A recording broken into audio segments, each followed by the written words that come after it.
नाही, पण तो जिलबी सारखा किंवा कडबोळ्यासारखा काहीतरी पदार्थ असला पाहिजे. शेंगुळ गुडडे, पण शेंगुळे आपण ज्याला म्हणतो ते तर ते नसावे. कारण शेंगुळ गुडड्यासाठी हलवायच्या दुकानावर जाण्याची काय गरज, ते घरी केलेले असतात. हा काहीतरी ज्याला आपण काय म्हणू की मिठाईपैकी पदार्थ असा ते खात ते बसलेले होते. त्या खाण्यामध्ये एकरूप झालेले होते. आणि तिकडून बाजारपेठेमध्ये ते हरिपाल देव प्रधानाचा मुलगा त्या बाजारपेठेमध्ये येत होता. समोर त्याला दिसलं की तिथे एक असा बेडा पिस्सा माणूस दुकानावर बसलेला आहे. तो काहीतरी खातो आहे आणि म्हणून हा काहीतरी विचित्र माणूस दिसतोय म्हणून हा त्याच्याकडे पाहत उभा राहिला. आणि ते खाता खाता गोविंद प्रभूचं त्याच्याकडे लक्ष गेलं. गोविंद प्रभूचं लक्ष गेलं. गोविंद प्रभूंना शिव्या द्यायची सुद्धा सवय होती. ते शिव्या देत, शिवी दिल्याशिवाय बोलत नसत, शिवी देत असत आहे आणि मग बोलत असत माणसाला. तर त्यांनी त्या माणसाकडे पाहिलं आणि त्यांना वाटलं हा काय माझ्याकडे पाहिलाय, माझ्याकडे त्यासाठी पाहिला, म्हणून त्यांनी थोडस रागाने पाहिलं. आणि मग त्यांनाही काहीतरी अंतर्ज्ञानानं जाणीव झाली. आणि मग त्यांच्या लक्षात आलं की आपण ज्याची अपेक्षा करत होतो, आपणाला करण्याचं काम जे करता येत नाही आपणाला ते करून घेण्यासाठी ज्या शिष्याची किंवा ज्या पुढच्या माझ्या वंशजाची वाट पाहत होतो तो हाच आहे, तो हाच आहे. आणि मग त्यांनी ते हातामध्ये जे शेंगूळ गुडडं होतं ते असं गरा गरा गरा गरा फिरवलं आणि त्याच्याकडे फेकलं. आणि त्यांनी ते असं बोटामध्ये झेललं आणि ते खाल्लं. आणि ते फेकल्यानंतर शिवी देत त्यांनी म्हटलं, जाय मेल्या चक्र्या होय. ते चक्र जे फिरलं, जाय मेल्या चक्र्या होय. आणि त्यांनी ते धारण केलं. त्या दिवशीपासून ते चक्रधर झाले. हरिपाल देव होते ते चक्रधर झाले आणि त्यांच्यामध्ये शक्तीचा संचार झाला. तेही विदेही झाले. त्यांचं देहभान विसरलं आणि तिथून ते काही पुन्हा थांबले नाही. आपल्या गुरुकडे किंवा ते आपल्या पूर्वजाकडे थांबले फिरले नाही. ते शेंगूळ गुडडं खाल्लं आणि तिथून जे उठले निघाले ते सरळ ते डोंगरात निघून गेले. आणि त्या अवतीभोवतीचे जे डोंगर आहेत सालबर्डीचे, रुद्रपुराच्या आजूबाजूला, त्या सालबर्डीच्या डोंगरामध्ये 12 वर्ष त्यांनी तपश्चर्या केली, आत्मचिंतन केलं, जीवनाचं चिंतन केलं. त्या काळामध्ये 12 वर्षात काय घडलं त्याचे तपशील उपलब्ध नाही. ते तपशील उपलब्ध नाही. फक्त 2 गोष्टी त्यांनी नंतर आपल्या शिष्यांना सांगितल्या. त्याच्यामुळे लक्षात आलं की त्या काळात ह्या 2 गोष्टी घडल्या. एक गोष्ट म्हणजे ससिक रक्षण जी लीळा आहे सालबर्डीच्या डोंगरात घडलेली, ती तुम्हाला सगळ्यांना माहित आहे. एक सशाच्या पाठीमागं पारडी लागली, तो ससा त्यांच्या पाठीखाली येऊन बसला असते. मी सगळी लीळा सांगत बसत नाही. त्या पारड्यांपासून त्या सस्याला संरक्षण दिलं आणि पारड्यांना सगळं समजून सांगितलं. पारडी परत गेल्याच्या नंतर त्या मांडी घालून त्या सस्याला बाहेर काढलं की महात्मे हो, आता बाहेर या, तुम्ही सुरक्षित आहात. त्या सस्याला सुद्धा ते महात्मे हो असं म्हणाले. ही एक लीळा. आणि दुसरी गोष्ट म्हणजे त्या काळात त्यांच्या अन्न पाण्याची व्यवस्था करणारी एक स्त्री त्या डोंगरात होती. तीही योगिनी होती. ती भर्तृहरीची बायको होती आणि तिचं नाव मुक्ताबाई असं होतं. मुक्ताबाई असं होतं. तिनं त्या काळात चक्रधर स्वामीच्या भोजनाची व्यवस्था केली. तीही आश्रम बांधून सालबर्डीच्या डोंगरात राहत होती. एवढ्या 2 गोष्टी फक्त त्या 12 वर्षातल्या कळतात. मग 12 वर्षानंतर आपणाला आत्मज्ञान झालेलं आहे असा कदाचित त्यांना साक्षात्कार झाला असेल. आता तपश्चर्येची गरज नाही असं वाटलं असेल. असं समजून ते डोंगरातून खाली उतरले आणि पहिल्यांदा काटोल नावाच्या गावात आले. विदर्भातलं प्रसिद्ध गाव आहे काटोल. त्या काटोल नावाच्या गावात ते आले. तिथे त्यांनी भिक्षा मागून जेवण केलं. आणि भिक्षा मागून जेवण केल्याच्या नंतर त्या गावातून ते पुढे जाण्यासाठी गावाबाहेर निघाले. तर गावाबाहेर एक मंदिर होतं आणि त्या मंदिरामध्ये आणखी एक हठयोगी उधळीनाथ नावाचा त्यांना भेटला. आणि त्यांना पाहिलं की हा माणूस काहीतरी वेगळा दिसतो. आपल्याकडे एक आगळी वेगळी विद्या आहे. आपण ही विद्या आपणाला प्राप्त झाली तेव्हापासून शोधात होतो की ही विद्या आपण कोणाला तरी दिली पाहिजे, तर ही याला दिली पाहिजे असं त्या उधळीनाथांना वाटलं आणि त्यांना जवळ बोलवलं. त्यांनी सांगितले की बाबा रे, एक विद्या मी तुला देतो आहे, की तू घेशील का? तर ते म्हणाले, द्या, काय विद्या आहे ते? तर ती विद्या होती वयस्तंभिनी विद्या. वयस्तंभिनी विद्या, वयस्तंभिनी म्हणजे वय थांबवून ठेवणारी विद्या. ज्या क्षणी ती त्या विद्येचा स्वीकार केला चक्रधर स्वामींनी, तिथपासून त्यांचं वय स्थिर झालं. तेव्हा त्यांचं वय 25 वर्ष होतं. 22व्या वर्षी त्यांचं निधन झालं. वर्षभरामध्ये पुढच्या क्रिया घडल्या, त्याच्यानंतर त्या पुढच्या क्रिया घडल्या, मग डोंगरामध्ये गेले आणि ते सगळं एक 25-26 वर्ष त्यांचं वय असं सांगितलं जातं. खरं तर डोंगरात ते 12 वर्ष राहिलं असं सांगितलं जातं. त्याच्यानुसार मग ते वय वाढतं, 35 पर्यंत जातं. पण आता ते त्या काळातले सगळे लागे बांधे, धागे दोरे, तारखा पिरका हे काही जुळत नाही. त्याच्यामुळं 25 ते 26 वर्षाचं वय जेव्हा वयस्तंभिनी विद्या स्वीकारली तेव्हा त्यांचं होतं. ते वय त्यांचं पुढं सातत्यानं तेच वय राहिलं. त्याच्यामुळं त्यांची वर्णनं ज्यांनी केलेली आहे त्यांनी असं सांगितलेलं आहे की अत्यंत तेजस्वी, अत्यंत देखणे, अत्यंत मोहक. किती मोहक?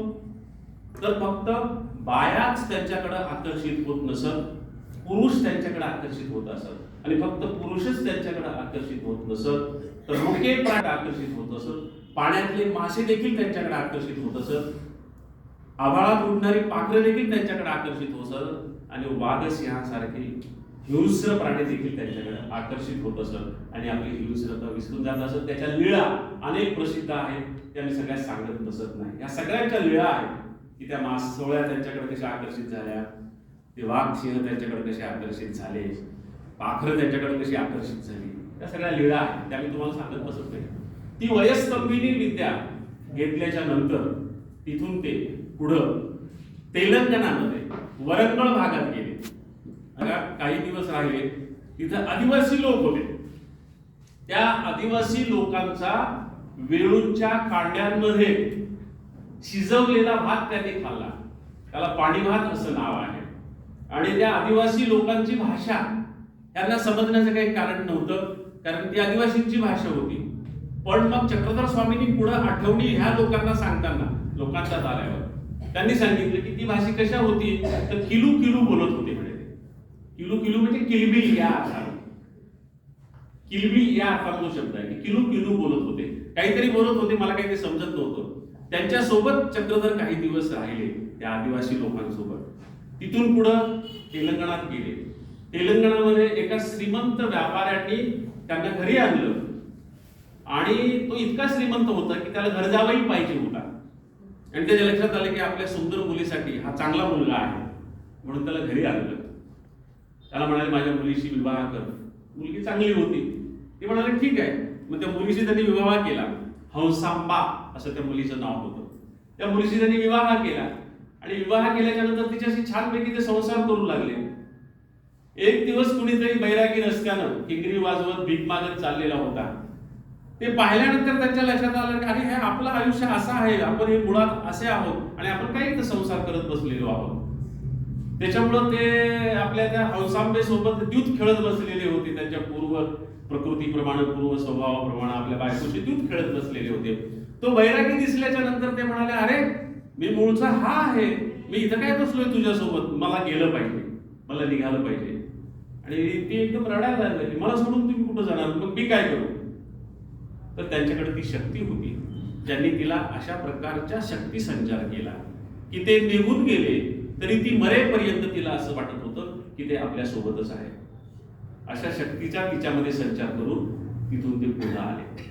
पुढे आल्याच्या नंतर पुन्हा वेळी पिशी पुरतं, पुन्हा त्यांनी ते अवलिये पण स्वीकारलं, विदेही पण स्वीकारलं. कुठेही झोपा, कुठेही उठा. एका गावात गेले, उकिरड्यात झोपले. सकाळी बाया कचरा टाकायला गेल्या, तर त्या उकिरड्यामधून धूर बाहेर येत होता. धूर बाहेर येत होता म्हणून बाया विझवायला गेल्या, तर त्या कचऱ्यातून हे चक्रधर स्वामी बाहेर निघाले, कारण उकिरड्यावर झोपलेले होते. बाहेर त्याच्यावर कचरा टाकलेला होता, त्याच्यामध्ये इस्तू गेलेला होता. तर त्याच्यातून ते बाहेर निघाल्यावर सगळ्या गावात अफवा पसरवली की उकिरडा आला. उकिरड्याने एकदम मोठ्या माणसाला जन्म दिला, उकिरड्याच्या पोटातून हा माणूस आला. तिथून पुढे निघाल्याच्या नंतर आणखी काही गोष्टी घडत गेल्या, चमत्कार घडत गेले. एका दिवशी रात्री कधीतरी ते प्रवास करत आले. अंगणामध्ये माणसं झोपलेली होती, एका बाजीवर बाई झोपलेली होती. त्या बाईच्या पाठीला पाठ लावून तिचं पांघरून आपल्या अंगावर येऊन झोपले. सकाळी तिचा नवरा शेतातून आला, मला आपल्या बायकोजवळ हापून माणूस झोपलेला आहे म्हणून तो मोठं लाकूड घेऊन आला की याचा आता डोकंच पडतो, याला खतमच करतो म्हणून.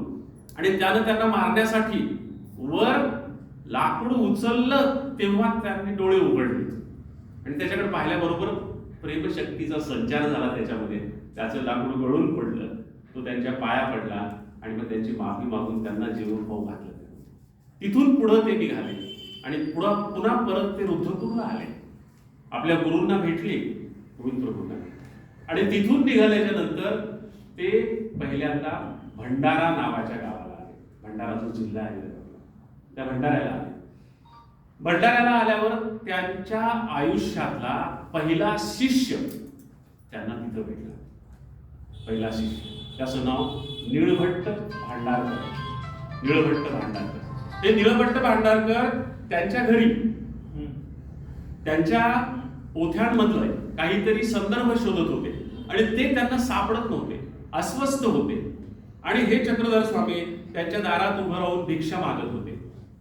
आतून बाई भिक्षा घेऊन येण्याच्या आधी त्यांच्या लक्षात आलं की हे विद्वान ग्रस्त फार अस्वस्थ झालेले आहेत आणि यांना हवा तो संदर्भ सापडत नाहीये. तर त्यांनी सांगितलं की मागच्या पानातल्या अमुक ओळीमध्ये पहा, तुम्हाला हवा तो संदर्भ सापडेल. तर त्यांनी काही मागचं पान उलटलं नाही, सांगितलेली ओळ तपासून पाहिली नाही, त्यांनी फक्त वर पाहिलं की हे आपणाला सांगणारा कोण आहे. आणि चक्रधर स्वामीच्या नजरेला नजर पडल्याबरोबर तो त्यांच्याकडे आकर्षित झाला आणि त्यानं पोथी बंद केली आणि ती पोथी बंद करून तो उठला आणि बायकोला बोलवलं, तिला सांगितलं की ह्या माझ्या कमरेच्या किल्ल्या आता मी तुझ्याजवळ ठेवतो आहे, मी ह्यांच्यासोबत जाणार आहे, इथून पुढे मी घरी थांबणार नाही. एवढ्या तातडीनं ग्रहत्याग करून ते निळभट्ट भांडारकर चक्रधर स्वामींसोबत निघाले. तिथून फिरत भिक्षा मागत ते नांदेडला आले. आणि नांदेडला भावेश्वराच्या मंदिरात काही दिवस त्यांनी मुक्काम केला. भावेश्वराचं मंदिर अजूनही प्रसिद्ध आहे.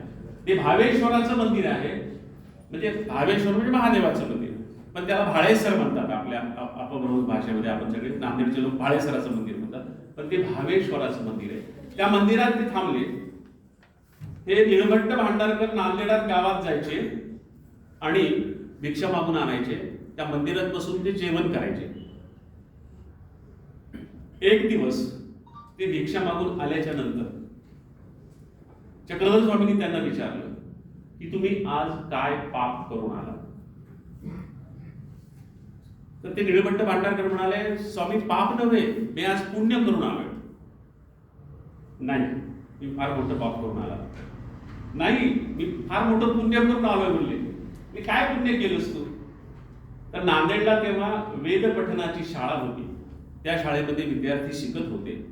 जुनी, त्याला आपण हेमाडपंथी पुढं म्हणतो, अशी दगडी इमारत होती. तिथं बसून सगळं त्यांचं वेद पठण आणि वेद प्रशिक्षण शिक्षण सुरू होतं. हे भिक्षा मागून त्या वेधशाळेसमोरून चालले होते. तेवढ्यामध्ये यांच्याकडं चक्रधर स्वामीच्या सहवासात आल्यानंतर आलेल्या अंतर्ज्ञानानं त्यांना कळलं की ही इमारत लगेच पडणार आहे. म्हणून त्यांनी मोठमोठ्यानं हाका मारून त्या आतल्या सगळ्या शिक्षकांना वेद शिकवणाऱ्या आणि विद्यार्थ्यांना बाहेर बोलावून घेतलं आणि बाहेर बोलावून घेतल्यानंतर ती इमारत पडली. त्याच्यामुळे ते सगळे शिष्य गुरु इतके खुश झाले त्यांच्यावर, त्यांनी त्यांच्या घरी नेलं, त्यांचा सत्कार केला, भिक्षा मागू दिली नाही, घरची पंचपक्वान्न दिली. ते घेऊन जेव्हा ते इकडे आले तेव्हा चक्रधर स्वामींनी ओळखलं की हे काहीतरी पाप करून आले. कारण भिक्षा म्हणजे भिक्षा असते, पंचपक्वान्न भिक्षेत घ्यायची नसतात हे त्यांना माहित होतं. ते म्हणाले, त्या ज्या देवता होत्या, ज्या देवतांना ती सगळी जीव मारायचे होते. ह्या गोष्टी आजच्या वैज्ञानिक दृष्टीने आपण मानायच्या का नाही हा भाग प्रश्न, पण लीळाचरित्रात जे आहे ते मी तुम्हाला सांगतो आहे. त्यांनी सांगितलं की जे जीव त्या देवतेला मारायचे होते ते तुम्ही जगवले त्यामुळं त्या देवतेचा सगळा कोप आता तुमच्यावर आहे. आता तुम्ही जगणार नाही. आणि त्या दिवशी रात्री निळभट्ट भांडारकरांना आजच्या आपल्या भाषेत सांगायचं तर हागवण लागली. आणि ते प्रमाण इतकं वाढत गेलं की त्यांना कळेना नाही आपला देह विसर्जन झालेला आहे. हे सगळी त्यांची सेवा निळभट्ट भांडारकरांची स्वतः चक्रधर स्वामी करू लागले. भावेश्वर मंदिर गोदावरीच्या काठावर आहे. प्रत्येक वेळी त्याचं धोतर गोदावरीत नेऊन धुवून स्वच्छ करून आणून टाकणे, झाडून पुसून साफ करणे, त्याची जागा पुसून घेणे, हे सगळं चक्रधर स्वामी करत होते. हे काय 2-3 दिवस चाललं आणि एक दिवस असा क्षण आला की आता हे जगणार नाहीये. पण निळभट्ट भांडारकरांना चक्रधर स्वामींनी विचारलं की निळभट्ट, तुमची शेवटची इच्छा काय आहे? कारण तुम्ही आता थोड्या वेळात जाणार आहात. ते म्हणाले, माझ्या आयुष्याचं सार्थक झालेलं आहे, मला तुमचा सहवास मिळालेला आहे. माझी शेवटची इच्छा एवढीच आहे की मला तुमच्या मांडीवर डोकं ठेवू द्या आणि मला तुमच्या डोळ्यात डोळे घालून तुमच्याकडे पाहत असताना माझा जीव जगतो. चक्रधर स्वामींनी त्यांना ती संधी दिली आणि त्यांच्या जीवाचं कल्याण करणे असं जे म्हणतो ते केलं. चक्रधर स्वामी एकटे होते, त्याच्यामुळं अंत्यसंस्कार एकटे काय करणार? तर त्या काळामध्ये साधू लोक जसा अंत्यसंस्कार करीत असत तसा अंत्यसंस्कार त्यांनी केला. आपल्याकडे अंत्यसंस्कार करण्याचे 3 प्रकार आहेत: जलडाग, भूमिडाग आणि अग्निडाग. अग्निडाग म्हणजे जाळून टाकणे, भूमिडाग म्हणजे जमिनीत पुरणे आणि जलडाग म्हणजे पाण्यात सोडून देणे, प्रेत पाण्यात सोडून देणे. सगळे संन्यासी किंवा सगळे योगी असंच करतात. मेलेला देह पाण्यात सोडून देतात. त्याच्या अंतर्गत कालपरवा सुद्धा एक कुठला तरी मोठा माणूस वारला आणि त्याला ते नदीमध्ये सोडून दिलं माशांनी खाण्यासाठी. त्याची खूप चर्चा झाली. तर तसंच चक्रधर स्वामींनी निळभट्ट भांडारकरांना पाठीवर घेतलं, गोदावरीजवळ आणलं, हातावर घेतलं आणि प्रवाहामध्ये सोडून दिलं. कारण ते एकटे कुठून जमीन पुरून त्यांना हे करणार, ते एकटे कुठून जाळं आणून त्यांना जाळणार. तरी त्या पद्धतीनं जलडाग दिला आणि पुन्हा चक्रधर एकटे झाले. एकच पहिला शिष्य मिळाला, तोही अशा प्रकारे त्यांना सोडून गेला. तिथून पुढं ते लिंबगाव नावाचं गाव नांदेड जवळचं आहे. तिथं गोपाळ चौडी नावाचं आज फार मोठं देवस्थान आहे. कारण चक्रधर स्वामींनी तिथं गुराख्यांशी क्रीडा केली असा संबंध आहे. तर मी फार सगळं सविस्तर सांगत बसलो तर आपणाला सगळी रात्रही संपेल, त्याच्यामुळं ते सगळं सविस्तर सांगणं शक्य नाही. इथून ते मेहकरला गेले. मेहकरला लिंबगाववरून एकदम मेहकरचा उल्लेख येतो. मधल्या प्रवासाचे संदर्भ तपशील उपलब्ध नाही. पण ते कुठून गेले असणार? तर ते जर सरळ गेले असतील तर ते नेमके आमच्या गावावरून गेले असणार असा माझा अंदाज आहे. आणि आमच्या गावामध्ये मोठं मंदिर आहे, पण त्याचा पुरावा कुठं लीळा चरित्रामध्ये नाही. तर ते मेहकरला गेले. मेहकरला त्यांना पहिली शिष्या भेटली. तिचं नाव बोडेबाई. ही बोडेबाई, या बोडेबाईने त्यांना स्वतः जवळ ठेवून घेतलं. आणि एक दिवस आता सिंहस्थ पर्वणी जी आहे सुरू होणार आहे, ती सिंहस्थ पर्वणी आली होती. या बोडेबाईला नाशिकला सिंहस्थाला जायचं होतं. तर ती सांभाळत होती त्यांना. तर ती म्हणाली की मुनिदेवा, म्हणजे ते बोलायचे नाहीत फारसं, त्याच्यामुळे मौन्यदेव, मुनिदेव म्हणजे न बोलणारा, मौन या अर्थानं मुनिदेव असं म्हणायचे. मौन्यदेवा, मी आता सिंहस्थाला चाललेली आहे, तर तुम्ही काय करता? घरी थांबता का माझ्यासोबत येता? तर ते म्हणाले, मी येतो तुमच्यासोबत. मी इथं काय करणार? तुम्ही माझ्यावर प्रेम करत होता, तुम्ही मला जगवत होता, इथं कोण जगवणार आहे? मी तुमच्यासोबत येतो. मग तिथून त्या बोडेबाई पैठणला आल्या. पैठणला आल्याच्या नंतर पैठणमध्ये मराठवाड्यात पुन्हा नांदेडवरून तिकडे गेले, विदर्भातून पुन्हा मराठवाड्यात आले. पैठणला आल्याच्या नंतर बोडेबाई तिथल्या एका बाईकडं, नागांबिका नावाच्या बाईकडं थांबत होती. ती नागांबिका नावाची बाई ती पुन्हा योगिनी होती. आता बाकी सगळ्या तपशील सांगत बसत नाही. ती चक्रधर स्वामींकडे आकर्षित झाली. ती चक्रधर स्वामींची सगळ्यात मोठी शिष्या, सगळ्यात मोठी शिष्या. शिष्या झाल्याच्या नंतर तिचं नाव बदललं. तिचं नाव बाईसा असं ठेवलं. बाईसा लीळा चरित्रातलं सगळ्यात मोठं पात्र. लीळा चरित्रामध्ये सगळ्यात जास्त आठवणी तिच्या आहेत. चक्रधर स्वामींची ती सगळ्यात जास्त जवळची शिष्या होती. आणि त्या दिवशीपासून शेवटपर्यंत चक्रधर स्वामींशी तिनं सोबत केली. चक्रधर स्वामींचे सगळे हक्क देहाचे तिने चक्रधर स्वामींनी तिला देऊन टाकलेले होते. काय करायचे, मी आंघोळ करायचे का नाही ते तू ठरवायचं, मी जेवायचं का नाही ते तू ठरवायचं, मी काय करायचं ते तू ठरवायचं. तर या बाईसांनी संपूर्णपणे चक्रधर स्वामींचा इतका सुंदर सांभाळ केला की चक्रधर स्वामी सकाळी उठल्यापासून म्हणजे रात्री चक्रधर स्वामी झोपले तर ती त्यांच्या पायावर डोकं ठेवून झोपायची. आणि चक्रधर स्वामींचे चप्पल जे आहे ते उपरण्यात बांधून स्वतःच्या उशाला त्यांच्या पायाजवळ घ्यायची. कारण त्या काळामध्ये मंदिरात उघड्यावर उतरणाऱ्या लोकांचे चप्पल म्हणजे सगळे कातड्यांचे असणार, ते कुत्रे नेणार, म्हणून ते चप्पल उशाला घेणं, त्यांचे पाय उशाला घेणं, ती झोपायची. आणि चक्रधर स्वामी सकाळी उठायच्या आधी ती उठायची आणि ती उठल्यानंतर आधी ते चप्पल जे आहेत चक्रधर स्वामी उठले की त्यांच्या पायात द्यायची. तिथपासून तिची जी सेवा सुरू व्हायची ते रात्री चक्रधर स्वामी झोपी जाईपर्यंत त्यांचे पाय दाबण्याच्या कामापर्यंत तिची सेवा पूर्ण पुढचं चक्रधर स्वामीच्या आयुष्यात तिने हेच केलं. पुढं शिष्य परिवार वाढला, सगळं झालं, पण सगळ्यात लाडकी शिष्या चक्रधर स्वामींची होती ती म्हणजे ही बाईसा होती, नागांबिका होती. पहिल्यांदा तिनं त्यांना ओळखलं नाही. 3-4 दिवस तिनं पायपुसण्यावर बसवलं होतं त्यांना पैठणमध्ये, पायपुसण्यावर बसवलं.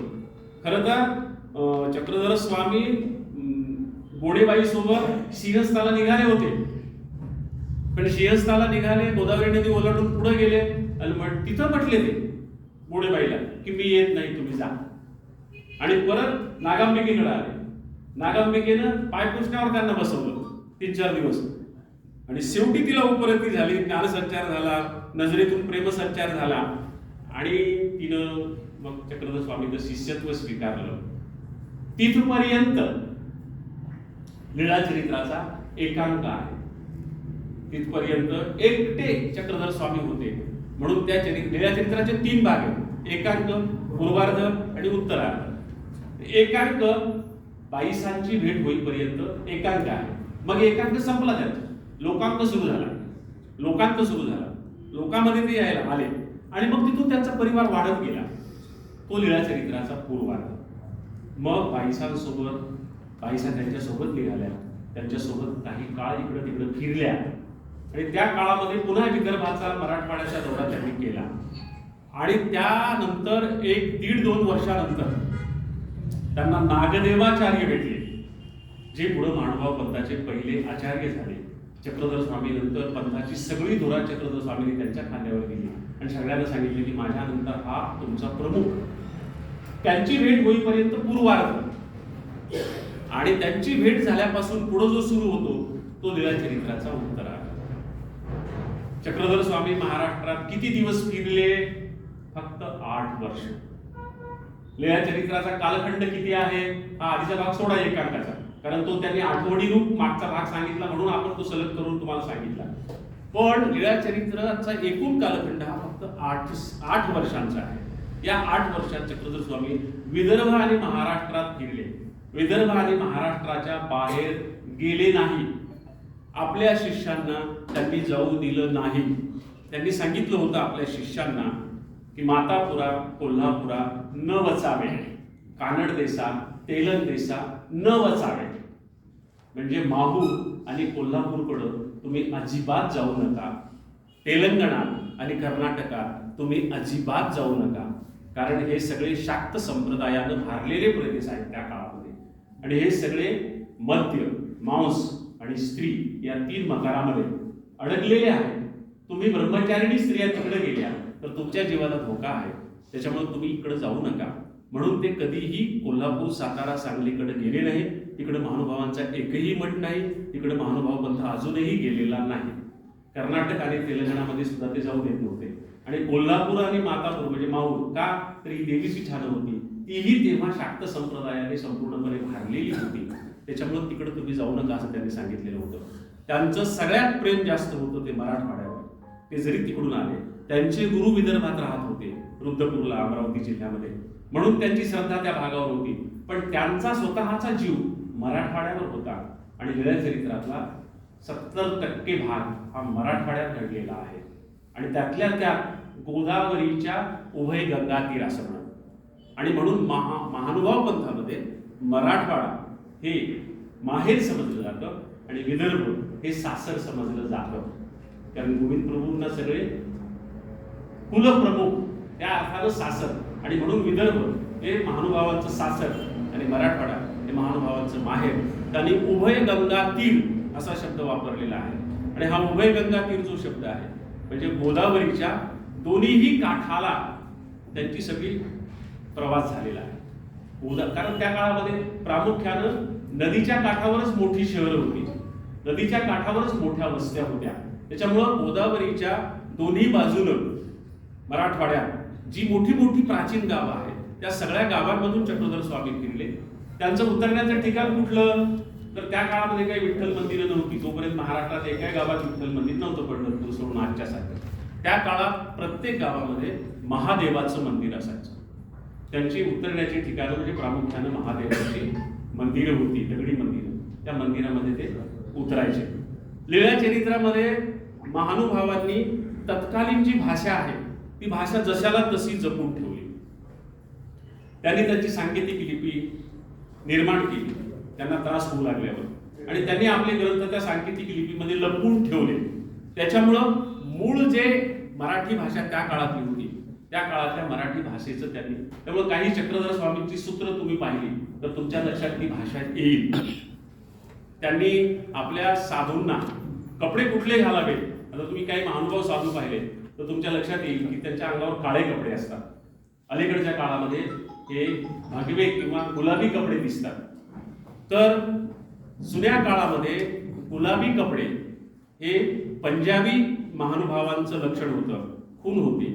आणि काळे कपडे हे महानुभाव म्हणजे दखनी साधूंची खून होती. आजकाल मराठवाड्यातले महाराष्ट्रातलेही दखनी साधू जे आहेत ते भगवे कपडे किंवा ज्याला आपण गुलाबी कपडे म्हणतो ते घालतात. पण मुळामध्ये चक्रधर स्वामींनी काळे किंवा हे कपडे घालायला सांगितलं होतं का, तर सांगितलं नव्हतं.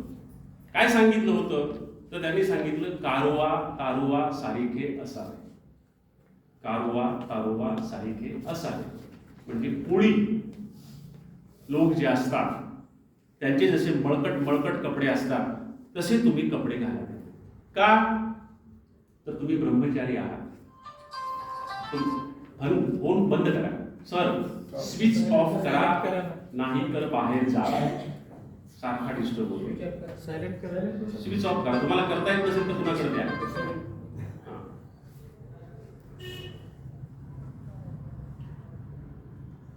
तर कारुवा तारुवा सारिखे असावे असा तो मुळात शब्द आहे. भिक्षा मागण्याचे त्यांनी काही नियम घालून दिले होते आणि ते नियमानुसार भिक्षा कुठं मागा, कशी मागा, तर अर्थातच महानुभाव लोक अस्पृश्यता स्पृश्यता मानत नव्हते. त्याच्यामुळे त्यांनी सांगितलं होतं की एकी कडवणी रिगीजे, एकी कडवणी निघीजे, घर न निवडत भिक्षा कीजे, तोरण मंडळाचे या घरा न बसावे. म्हणजे एकीकडून गावात शिरा, दुसरीकडून निघा, घर न निवडत भिक्षा कीजे. आणि तोरण कुणाच्या घराला लावलं असेल तर त्या दिवशी तिथं काहीतरी खास पदार्थ झालेला असतो, तिथं भिक्षा मागू नका. भिक्षा मागून आल्यावर झोळी दृष्टपूत करा, म्हणजे आपल्या गुरुला दाखवा की न खाण्यासारखं त्याच्यात काय आलं असेल तर गुरु बाजूला काढून ठेवतील. मग तुमची झोळी जाऊन पाण्याच्या धारेत धरा. थोडा वेळ पाण्याच्या धारात धरल्यावर त्यातलं तेलमीठ निघून जाईल आणि जो लगदा तयार होईल झोळीमध्ये तो लगदा तुम्ही खा. असे त्यांनी ते नियम सांगितलेले होते. एखादी नमुन्यादाखल तुम्हाला लीळा सांगायची असेल तर ती लीळा पण सांगता येईल. ती लीळा एक तुम्हाला प्रातिनिधिक रूपामध्ये सांगतो. त्याची भाषा कशी होती. सर्वज्ञ म्हणितले बाई कोणी कडोनी येत असीजे, माई बाईशे म्हणितले जीजी वसमती ये कडोनी, मग अवघी गोष्टी गोसाविया पुढा सांगितली, ऐसे अनुमोदो अनुमोदो दुःख करू लागे. सर्वज्ञ म्हणितले बाई दुःख न कीजे, दुःख म्हणजे पाप, पापात नरक होती, सोने याची फळी पोटेशी बांधवणे, रिगाले या काही तरी जे पाई ते बुडळीलच की. अशी एक लीळा आहे. तर ही भाषा सगळी असल्यामुळं, जुने शब्द असल्यामुळं आपल्याला लगोलग कळत नाही. पण हळूहळू तुम्ही ही भाषा वाचू लागला की तुम्हाला ती कळत जाते, तिची लगब आपल्या लक्षात येते, तिची शब्दांची रूपं आपल्या लक्षात येतात आणि मग त्यांचे अर्थ देखील आपल्याला कळतात. सर्वज्ञ म्हणितले म्हणजे सर्वज्ञ चक्रधर स्वामी म्हणाले बाई कोणी कडवणी येत असीजे, तुम्ही कुणीकडून आलात. माई बाईसे म्हणितले मायमबाई म्हणाली, जी वसमतीकडून, मी वसमतीकडून आलेली आहे. मग अवघी गोष्टी गोसावी या पुढा सांगितली. म्हणजे कुठल्या कारणासाठी मी तुमच्याकडे आले आहे ती सगळी गोष्टी त्यांनी चक्रधर स्वामींच्या समोर सांगितल्या. मग अवघी गोष्टी गोसावी या पुढा सांगितली. काय होती तिची गोष्ट? तर ती विधवा होती. तिच्या दोन्हीही लेकी विधवा झाल्या होत्या आणि या 3 विधवाच फक्त घरात उरलेल्या होत्या आणि वसमतचे लोक त्यांना अक्षरशः जगू देत नव्हते. त्याच्यामुळं जीव देण्यासाठी त्या घरातून बाहेर पडल्या. पैठणला त्यांचा भाचा राहत होता, सारंग पंडित त्याच्याकडे आल्या आणि त्या म्हणाल्या की इथून पुढे जाऊन आता आम्ही समुद्रामध्ये सरळ चालत चालत समुद्रात जाणार, आम्ही आमचा जीव देणार. तर भाच्यानं सांगितलं की आता तुम्ही एकदा चक्रधर स्वामींना भेटून पहा. आणि मग चक्रधर स्वामी त्यावेळेस वेरूळला होते आणि त्या 3 बहिणी माईबाई साळ, शांतीबाई साळ, त्यांच्या मुली ज्या आहेत त्या सगळ्या वेरूळला गेल्या. वेरूळला गेल्यावर चक्रधर स्वामी समोर ही सगळी कथा सांगितली. मग अवघी गोष्टी गोसावी या पुढा सांगितली. ऐसी अनुमोदो दुःख करू लागली. अनुमोदो म्हणजे पुन्हा पुन्हा, अनुमोदन म्हणजे पुन्हा पुन्हा, अनुमोदो दुःख करू लागली. एकच गोष्ट पुन्हा पुन्हा पुन्हा पुन्हा सांगून ती रडू लागली, दुःख करू लागली. सर्वज्ञ म्हणितले, बाई दुःख न कीजे. ते म्हणाले की बाई असं दुःख करू नका. सोने याची फळी पोटेशी बांधवणी समुद्रा आतू रिगालेया काहीतरी जाईल बाई. सोन्याची फळी पोटाला बांधून तुम्ही जर समुद्रात शिरलात तर तुम्ही काय करणार आहात का? तुम्ही बुडणारच आहात, ते बुडळीलच की. तैसे दुःख न कीजे की. आणि मग त्या दुःखाचा परिहार करण्यासाठी चक्रधर स्वामींनी त्यांना आपल्या मार्गात समाविष्ट करून घेतलं. सगळ्या बायकांसोबत त्यांना ठेवलं आणि त्या बाया पुढं मोठ्या विद्वान झाल्या. त्यांनी चक्रधर स्वामींना अनेक प्रश्न विचारून चक्रधर स्वामींनी तत्वज्ञान बदलून घेतलं. त्यांना इकडं आणलं. म्हणजे आत्महत्या करणाऱ्या 2 स्त्रियांना वाचवणारी जी लीळा आहे ती लीळा उत्तम प्रातिनिधिक रूपात मी तुम्हाला सांगितलं. चक्रधर स्वामींची अनेक सूत्र जी पुढे मराठीमध्ये प्रसिद्ध झाली. स्वातंत्र्य हा मोक्ष आणि पारतंत्र्य हा बंधू. म्हणजे पारतंत्र्य हे बंधन आहे आणि स्वतंत्रता हाच मोक्ष आहे, हे त्यांचं एक सूत्र आहे. अशी अनेक सूत्र वेगवेगळ्या संदर्भामध्ये चक्रधर स्वामींनी सांगितली. त्यांचा एक सूत्रपाठ नावाचा स्वतंत्र ग्रंथ निर्माण झाला. आता हे जे चक्रधर स्वामी गुजरातमधून आले, ते मुळामध्ये गुजराती होती. महाराष्ट्रात आले, त्यांना तेव्हा मराठी भाषा येत नव्हती. 12 वर्ष त्या डोंगरात राहिले, तेव्हा गुराख्यांकडून ती त्यांनी भाषा शिकली आणि ती भाषा शिकल्याच्या नंतर त्यांनी या भाषेचा एवढा अभिमान केला की आपले सगळे धर्मग्रंथ या मराठी भाषेत लिहा असा आदेश त्यांनी दिला.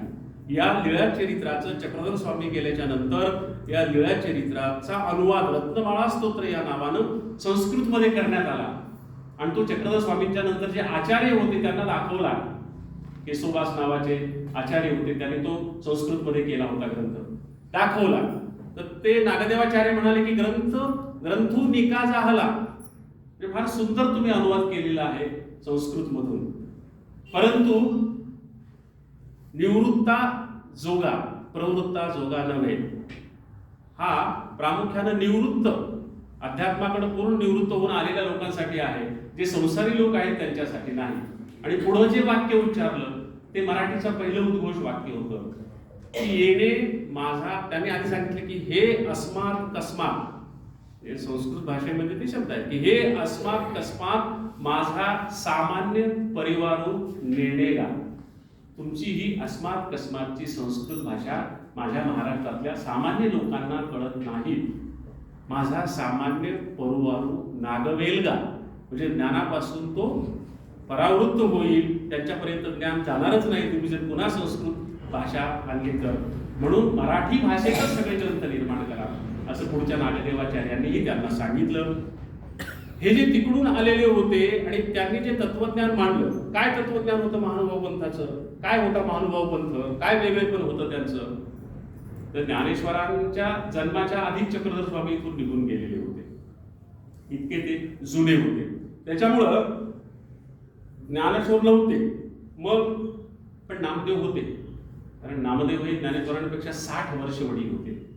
त्याच्यामुळे नामदेव होते. त्यांची वारकऱ्यांची चळवळ पंढरपुरामध्ये सुरू होती, पण नामदेवांची चक्रधर स्वामींची कधी भेट झाल्याचं ऐकिवात नाही किंवा कुठं नोंद नाही. ज्ञानेश्वरांची भेट होण्याची शंकाच नव्हती, कारण त्यांचा जन्मच नंतरचा आहे.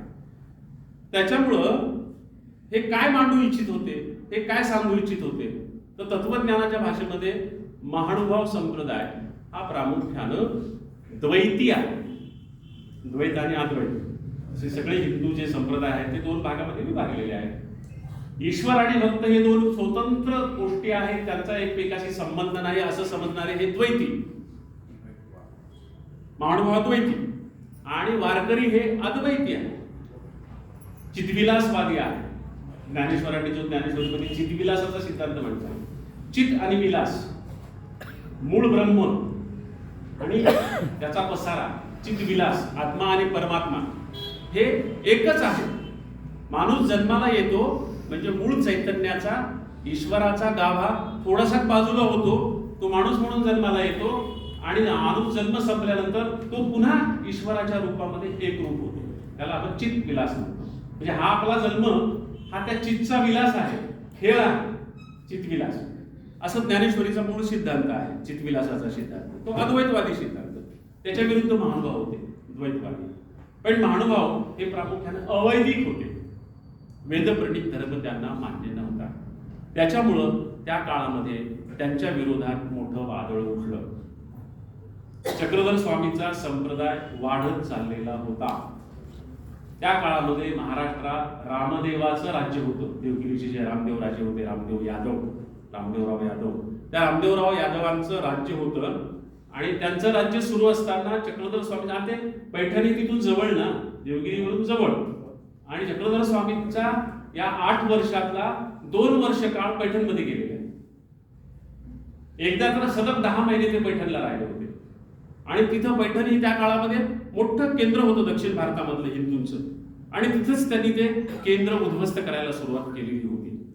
आणि ते इतके प्रभावी होत गेले त्यांचे विचार की सगळे जवळजवळ त्या काळातले महाराष्ट्रातले 500 विद्वान लोक चक्रधर स्वामींचे अनुयायी झाले.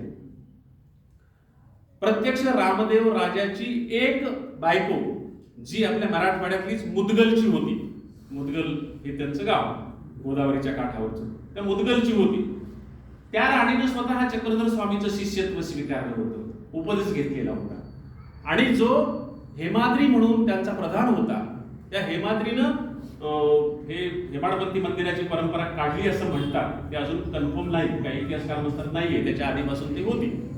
तर हेमाद्री ज्यानं प्रचंड मोठ्या प्रमाणामध्ये व्रतवैकल्य वाढवली होती आणि वर्षात 1400 व्रतवैकल्य सांगितलेली होती. त्याच्यामुळं संपूर्ण समाज हा त्यामध्ये गुरफटलेला होता, परेशान झालेला होता. तर त्या काळामध्ये चक्रधर स्वामींनी त्या गुरफटण्यातून या समाजाला बाहेर काढण्याचा प्रयत्न केला. म्हणून हेमाद्रीला वाटलं की आपलं काही खरं नाही. आणि स्वतः हेमाद्रीची एक बायको चक्रधर स्वामींची शिष्य झाली. त्याच्यामुळं हेमाद्रीनं ठरवलं की आता या माणसाला इथं राहू द्यायचं नाही. पण कसं बाहेर काढणार, तर 3 वेळा त्यांच्या हत्येचे प्रयत्न झाले. एकदा विषारी सुपारी देऊन, एकदा शस्त्राच्या सिंहासनावर बसून, पण दोन्हीही वेळेला ते त्यांनी हाणून पाडलं, आणि तिसऱ्यांदा मारेकरी घालून. पण ते काही यशस्वी झाले नाहीत. एक दिवस निरोप आला की प्रत्यक्ष रामदेव राजा स्वतः त्यांच्या भेटीला येणार आहे.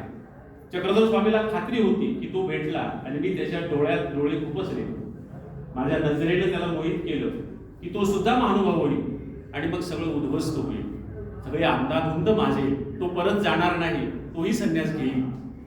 त्याच्यामुळं त्यांनी त्याची भेट नाकारली. आणि मग चक्रधर स्वामींनी हा प्रदेश सोडायचा असं स्वतःच ठरवलं. आणि कुठं जायचं, तर ते उज्जैनीकडे निघून गेले, उत्तरापंथे निघून गेले असं महानुभाव समजतात. ते उत्तरापंथे निघून गेले तेव्हा त्यांचे शिष्य सैरभैर झाले. आणि या सैरभैर झालेल्या शिष्यांना जाताना या शिष्यांनी विचारलं की, कारण हे शिष्य इतके एकजीवानी एकरूप झाले होते, नागदेवांसारखे, माहीम भट्टांसारखे हे सगळे शिष्य, बाईसांसारख्या, मदाईसांसारख्या त्यांच्या शिष्या, की हे त्यांच्याशिवाय जगू शकणार नव्हते. मग त्यांनीच प्रश्न विचारला की तुम्ही जर जात आहात तर आम्हाला कुणाच्या हवाली करता. तर त्यांनी सांगितलं की तुम्ही सगळे रुद्रपूरला जा, कारण त्यांचे गुरु इथं होते, गोविंद प्रभू अजून जिवंत होते, ते 108 वर्ष जगले. त्यांनी सांगितलं की तुम्ही तिथं जा आणि त्यांच्याकडे त्यांच्या आश्रयानं तुम्ही जगा. पण एकदा चक्रधर स्वामी उत्तरापंथी निघून गेल्याच्या नंतर या सगळ्यांचं त्राण निघून गेलं. सगळे मानसिक दृष्ट्या उद्ध्वस्त झाले. त्यांना चालता येईना, बोलता येईना, आणि मग डोंगरामध्ये कुठंतरी हे बेभान अवस्थेत पडून राहिले. आणि ही जी बाईसा होती, ही मोठी कणखर होती, ती मात्र एकटी रुद्धपूर पर्यंत गेली. आणि रुद्धपूरला गेल्यावर तिला वाटलं हे सगळे माझ्या आधी पोहोचले असतील, पण तिथे गेल्यावर तिच्या लक्षात आलं की कुणीही पोहोचलेलं नाही. आणि मग हळूहळू काही लोक पोहोचले, पण जे मुख्य शिष्य होते नागदेवाचार्य, तर ते अजून पोहोचलेले नव्हते. त्यांची वाट सगळे जण पाहत होते. त्या काळामध्ये सगळी जंगलं होती, रस्ते नव्हते. कारण प्रत्येक वेळी चक्रधराने केलेला प्रवास जो आहे तो एका वाटेने केलेला नाही. विदर्भ आणि महाराष्ट्रात 3-4 चक्रा मारल्या, पण प्रत्येक वेळी त्यांचा म्हणजे जो क्षेत्र होतं, जी गावं होती ती बदललेली आहे. कारण रस्तेच नव्हते ना, कुठून कसं जायचं ते. त्याच्यामुळे हे कुठं गेले हे नागदेवाचार्य. म्हणून एक दिवस त्या वेड्यापिशा मूर्तीला, गोविंद प्रभूला, या महदाईशेनं विनवलं, महदाईशानं बाईशेनं विनवलं की बाबा आता तुम्हीच सांगा, ते आहेत जिवंत का वाघशिवाने त्यांना खाल्लं? तर त्यांनी सांगितलं की आहेत जिवंत. कुठं आहेत? तर त्यांनी सांगितलं की भानखेडीच्या डोंगरामध्ये तो विशुद्ध पडलेला आहे. आणि मग कुणीही पुरुष नव्हे, ही बाईसा एकटी रुद्धपूरवरून त्या भानखेडीच्या डोंगरात गेली. त्या डोंगरात विशुद्ध पडलेल्या नागदेवाचार्यांना शोधून काढलं. त्यांना पाठकुळी घेतलं. त्या बाईनं, ते विशुद्ध अवस्थेतच होते, त्यांना पाठकुळी घेतलं आणि तिथून रुद्धपूर पर्यंत त्यांना पाठकुळी आणलं. आणि तिथं आणल्याच्या नंतर गोविंद प्रभूंच्या चरणस्पर्शानं त्यांना शुद्ध आले. आणि तिथून पुढे मग सगळे शिष्य तिथे एकत्रित होऊन थांबले. पण सगळे मानसिकदृष्ट्या उद्ध्वस्त होते, जरी गोविंद प्रभूंसारखा आधार त्यांना होता तरी. त्या काळामध्ये हे नागदेवाचार्य ते हे पुन्हा विधवेय अवस्थेमध्ये जातात की काय असं वाटत होतं. ते फक्त कुठेही बसलं की डोळे मिटून बसायचे, कुणाला बोलायचे नाही काय. मग एक दिवस ज्यांनी लीळाचरित्र लिहिलं त्या महेंद्र पंडितांनी त्यांना विचारलं की हे तुम्ही काय करता सतत डोळे लावून? तर महिमभट्टाला नागदेवाचार्य म्हणाले, हे नागदेवाचार्यांचं चरित्र पुन्हा वेगळे आहे, त्याला सांगायला फार वेळ लागेल म्हणून तुम्हाला सांगितलं नाही. ते विलक्षण चरित्र आहे नागदेवाचार्याचं. त्याला सुंठदेव म्हणायचे सगळे. सुंठदेव म्हणजे काहीच अक्कल नसलेला माणूस, पण तो सर्वात विद्वान झाला आणि सगळ्यात मोठा झाला. काहीच अक्कल नाही असं म्हणायचे सगळे.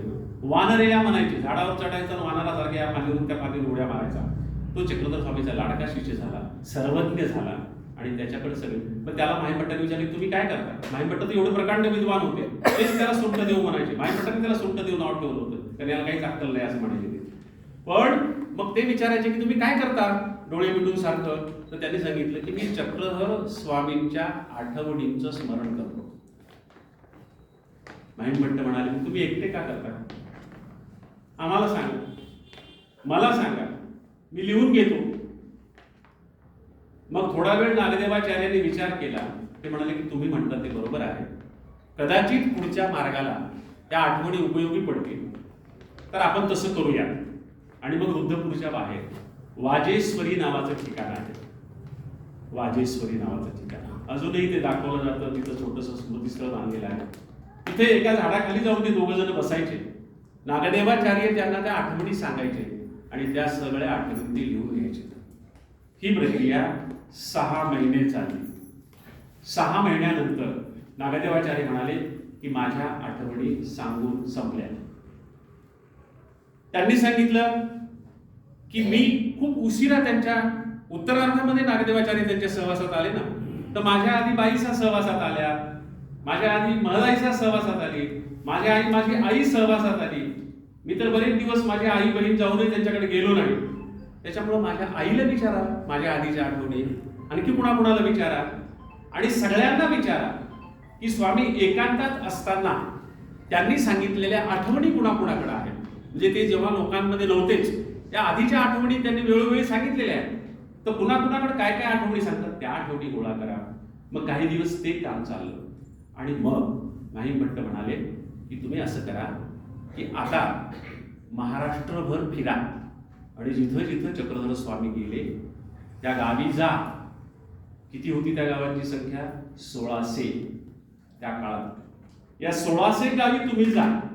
प्रत्येक गावात गेल्यानंतर, कारण त्यांनी त्या गावांची नावं वगैरे सगळी सांगितलेली होती, या 1600 गावात जा.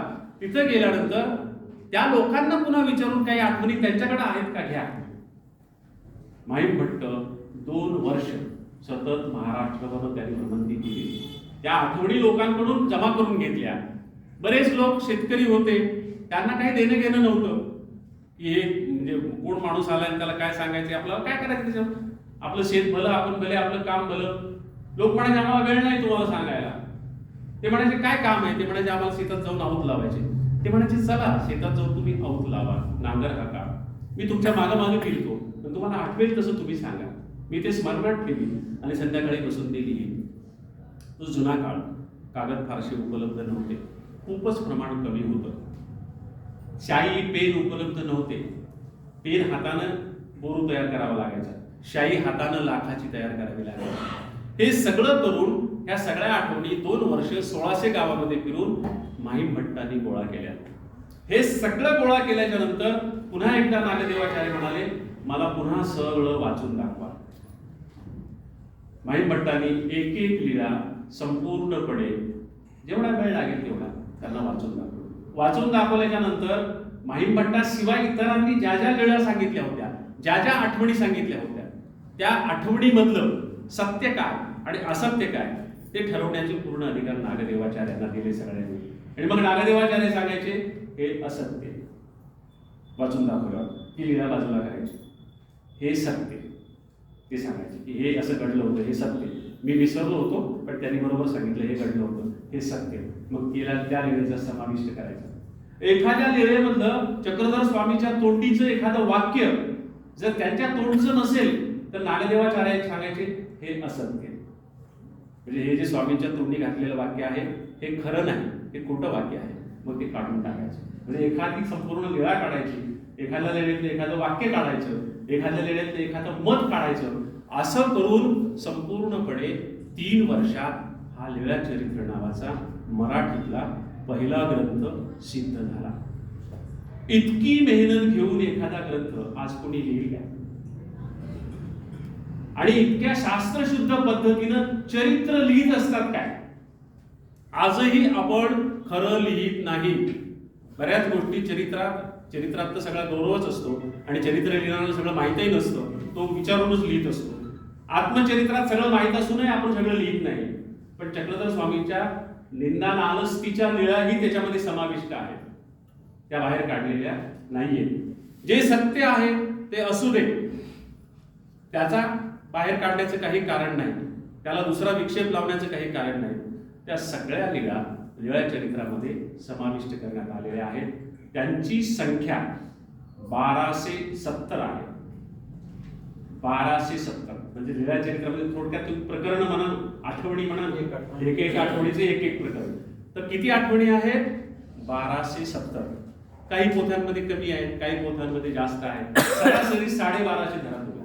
1250 अशा हा ग्रंथ तयार झाला. पण जुन्या काळात एखाद्या ग्रंथाची ट्रू कॉपी तयार करायची, दुसरी प्रत तयार करायची, तर हे एवढ्या लवकर शक्य होतं काय? जुन्या काळामध्ये ज्ञानेश्वरीची प्रत तयार करायची असेल तर 6 महिने लागायचे. तो शास्त्रशुद्ध पद्धतीनं लिहिणारी माणसं होती, त्यांचा 6 महिन्याचा पगार द्यावा लागायचा किंवा जी काही त्यांची मोबदला आहे तो ठरवलेला असायचा. ती माणसं निष्ठेनं त्या काळामध्ये पत्नीपासून दूर लावून, तेवढ्या काळात ब्रह्मचर्य पाळून, सगळे उपास्य दैवतांचे सगळे आराधना करून त्या काळात ज्ञानेश्वरीची ट्रू कॉपी तयार करायची. तेव्हा कुठं एक ज्ञानेश्वरीची ट्रू कॉपी तयार करायची, कारण त्याच्यात एकही चूक राहू नये. बरं, चुका म्हणजे कशा? ते एकदा लिहिल्यावर ते सगळं पान फोडणं म्हणजे पुन्हा 15 दिवस लागणार.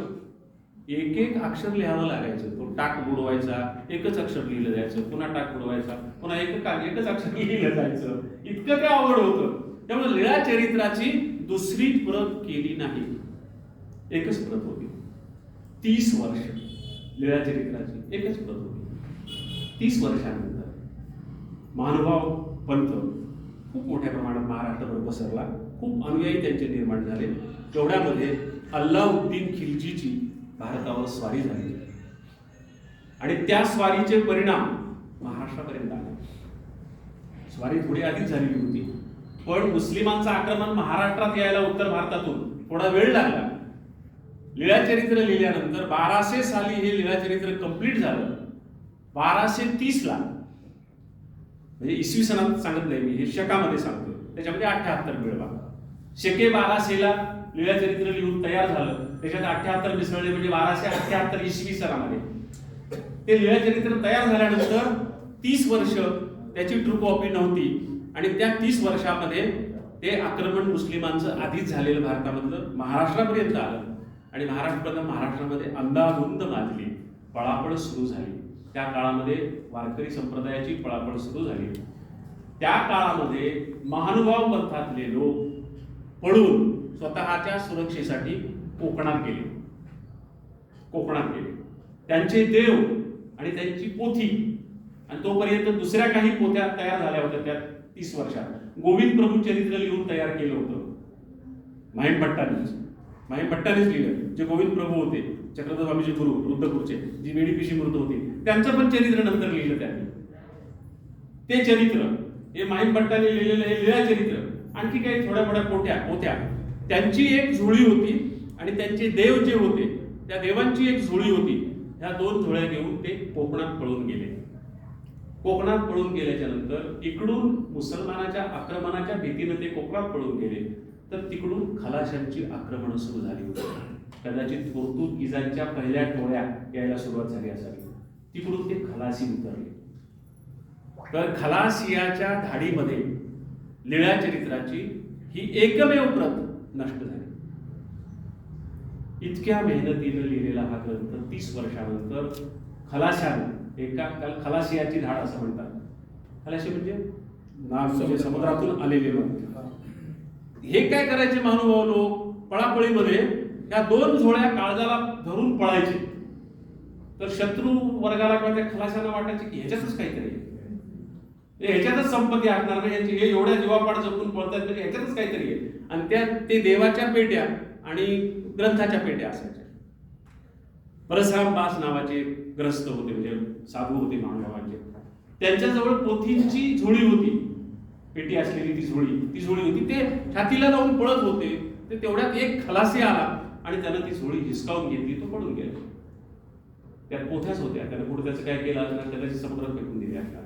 लीळाचरित्राची पहिली प्रत जी एकमेव होती ती नष्ट झाली. पण हे लीळाचरित्र अनेक लोकांनी मुखपाठ करून ठेवलेलं होतं तोपर्यंत. कारण दररोज त्यातल्या काही लीळा वाचल्या जायच्या आणि भक्त एकचित्त होऊन ऐकायचे. त्याच्यामध्ये कमळाईसा नावाची जी एक चक्रधर स्वामींची शिष्य होती, तिची हिराईसा नावाची शिष्य होती. ही हिराईसा एकसंधी प्रज्ञेची होती. एकसंधी प्रज्ञा म्हणजे एखादी गोष्ट एकदा ऐकली की ती पूर्णपणे कंप्लीट त्याच्या मनात राहते. तो माणूस विस्मरणात जात नाही, पूर्ण स्मरणात राहते त्याच्या. विवेकानंदांच्याकडे अशीच एकसंधी प्रज्ञा होती असं म्हटलं जातं. तर ती एकसंधी प्रज्ञा असलेली हिराईसा होती, आणि हे सगळ्यांना माहित होतं की हिला हे संपूर्ण पाठ आहे. मग त्या हिराईसाला घेऊन काही लोक बसले. तोपर्यंत हे सगळे लोक पुन्हा मराठवाड्यात आले होते. मराठवाड्यामध्ये लिंबा नावाचं गाव आहे गोदावरीच्या काठावर, आमच्या परभणी जिल्ह्यामध्ये पाथरी तालुक्यामध्ये. आता तिथे एक साखर कारखाना आहे. त्या लिंबा नावाच्या गावामध्ये हे सगळे जमा झाले, आणि इथं पुन्हा एकदा त्यांनी संपूर्ण लीळाचरित्र हिराईसांकडून वधून लिहून घेतलं. ते लिहून घेतलेलं लीळाचरित्र पूर्णपणे बरोबर आहे का नाही हे तपासण्यासाठी त्यांचे 13 जे अमनाय होते, 13 प्रमुख त्यांचे जे महंत होते, ते एकत्रित बसले. आणखी ही पोथी पाठ असणाऱ्या आणखी काही बाया आणि पुरुष होते, ते सगळे एकत्रित बसले. आणि मग एक एक वाक्य, एक एक लीळा वाचणं या सगळ्यांच्या साक्षीनं त्यांनी सुरू केलं. लीळा वाचल्याच्या नंतर किंवा वाक्य वाचल्याच्या नंतर त्या 13 अमनायापैकी कुणीतरी एक जण सांगायचं हे वाक्य असं नव्हे, असं आहे. पण हिराईसानं केलेल्या मूळ लीळेचरित्रामध्ये बदल करायचे नाही असं सगळ्यांनी ठरवलं होतं. मग ह्यांनी सांगितलेली सूचना काय करायचं, तर खाली तळटिपेत लिहून ठेवायचं ह्यांना असं वाटतं. मग दुसऱ्या वाक्याविषयी जुनी कुणीतरी म्हणतं हे असं वाक्य नाही, हे असं होतं. मूळ वाक्य खोडायचं नाही, ते तसंच राहू द्यायचं. खाली तळ टिपेत राहायचं की हे वाक्य असं होतं असं ह्यांचं म्हणणं आहे. ज्यांनी सांगितलं त्याचं नाव, त्याला पाठभेद असं म्हणतात. की ह्या पाठामध्ये काही जणांच्या मतानं भेद आहे, तो भेद फक्त खाली नोंदवायचा, मूळ मात्र तसंच राहू द्यायचं. त्यामुळे मूळ लीळाचरित्र हे हिराईसेला पाठ असलेलं मूळ लीळाचरित्र आहे. ते पुन्हा एकदा सगळ्यांनी एकत्रित येऊन तयार केलं.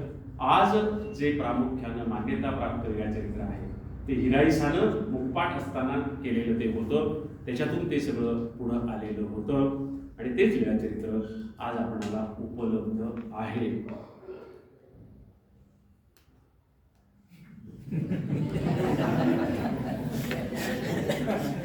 दीड तास झाला मी बोलतो आहे. एका तासात संपवायचं असं मी ठरलेलं. दीड तास झाला. आता मी थांबतो. काही चर्चा असेल तर आपण 15-20 मिनिटांनी